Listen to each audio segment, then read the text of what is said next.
B.B. King y Eric Clapton, comenzando en Ojalá. Claro, hay que comenzar con buena música. Esta mañana leí en el New York Times un dato que me llamó la atención y me recordó a Obama. Me recordó mucho a Obama.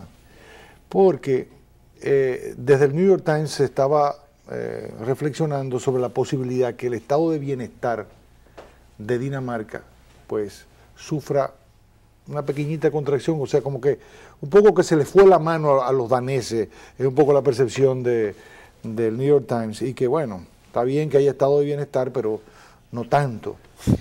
Y daba un dato y decía que en Dinamarca el desempleo, ahora en medio de toda esta crisis, es de un 4.5%, 4.5%.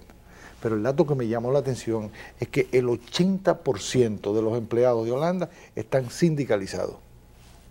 Es decir, y recuerdo que Obama, una de las primeras medidas o discursos que dio fue alentar a los ciudadanos norteamericanos a que se organizaran, de que se constituyeran en comités, en organizaciones, y que se favorecía la creación de sindicatos en los Estados Unidos. Y decía, en las sociedades donde hay sindicatos fuertes, la democracia es más fuerte. Y quiero comenzar con esto porque nosotros vemos cómo en América Latina y en particular en nuestro país, los niveles de sindicalización, los niveles de organización, pues han ido decreciendo. Igualmente la calidad de la democracia. Yo estoy convencido de que a mayores niveles de organización de la población, una mayor calidad de la democracia. Y quizás hasta mejores ingresos, ¿verdad? Porque hay una mejor renegociación entre el capital y el trabajo. Precisamente ese es el tema del día de hoy, los desafíos de la sociedad civil, los desafíos de los ciudadanos que están organizados y también aquellos que piensan organizarse. ¿Qué debe hacer la sociedad civil? Uno dice aquí, bueno, salvo el caso de la cementera, salvo tal otro caso de protesta por atropellos y violación de los derechos humanos, críticas al irrespeto de los derechos humanos de los ciudadanos haitianos en nuestro país, salvo algunas expresiones, uno tiene la percepción de que los ciudadanos somos débiles frente a los grandes poderes, el poder económico, el poder político, etcétera, etcétera. Hoy tenemos una persona que ha hecho una reflexión, que se tomó el tiempo para hacer una reflexión y pensar cuáles deberían ser esos desafíos de esa sociedad dominicana organizada, y tituló esa reflexión Los 7 retos civiles. Él dice que son 8, pero el título del artículo decía 7 retos civiles. Ramón Tejada Holguín, académico, investigador social y político, analista también, y un hombre que escribe desde la sociedad civil. Cuando usted lean este artículo, 7 retos sociales que ha sido publicado en el periódico El Caribe, donde es columnista, y también en Perspectiva Ciudadana, usted verá que la redacción es desde la sociedad civil, nosotros. Ramón, buenas noches, nos da como siempre mucho placer conversar contigo, una oportunidad de aprender, de enterarse, ¿verdad? Y de educar además. Bueno, el placer es mutuo, porque a mí también me da mucho placer estar aquí, como cada vez que me invita, como ya te dije una vez, yo soy un soldado de ustedes. Ustedes Ramón, nada más tienen que decirme.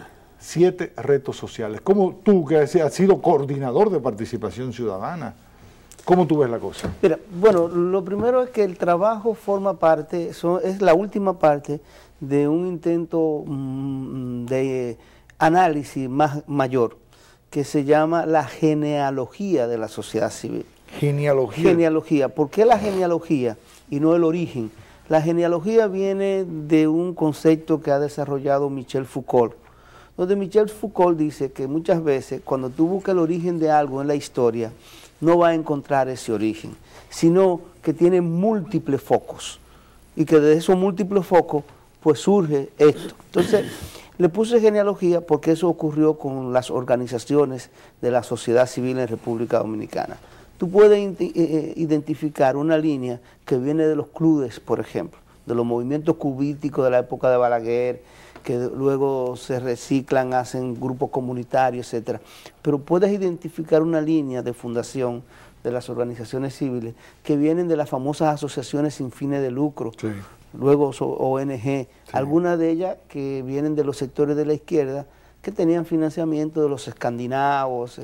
Etcétera, etcétera. De la iglesia. Y de la iglesia. tanto evangélica como católica. Sí. Pero puede identificar una línea que viene por el empresariado, Sí. que viene de la época de los Consejos Nacional de Hombres de Empresa.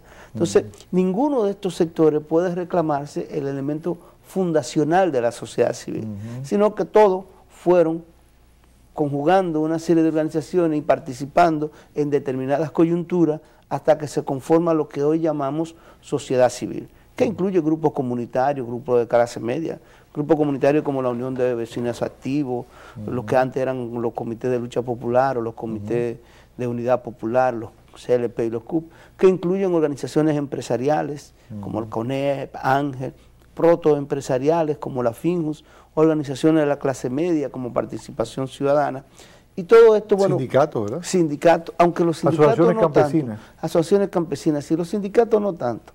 No han tenido esa participación de la sociedad civil. De hecho, aquí uno de los elementos que habría que revisar es que nosotros llamamos sociedad civil a las organizaciones empresariales. En estricto sentido, tanto las organizaciones sindicales como las organizaciones empresariales no serían organizaciones de la sociedad civil, sino que es una tercera instancia que no es Estado, no es organización civil, sino que tiene que ver con la economía, que sería entonces, porque ambas, las dos instituciones, tanto los sindicatos como las organizaciones empresariales, lo que buscan es el enfrentamiento en términos del tema del capital. Lo mismo podría decirse Salario, entonces capital. de las asociaciones campesinas. Lo mismo podría decirse de las asociaciones campesinas, no así de las territoriales, en donde pueden confluir obreros, pero son territoriales, no están ubicadas, tienen un tipo de demanda específica, no están ubicadas en el ámbito de la economía. Entonces, bueno, pero todas estas organizaciones conforman la sociedad civil. Entonces, dentro de esa reflexión de la genealogía, viendo la sociedad civil hoy, venía entonces la otra conclusión, bueno, ¿y cuáles son los retos de esa multiplicidad, de ese elemento amorfo que hay, que ahora llamamos sociedad civil? Esos retos tú los vas a plantear tan pronto regresemos de la pausa. Vamos a la pausa, venimos enseguida, quédense ahí, los retos de la sociedad civil.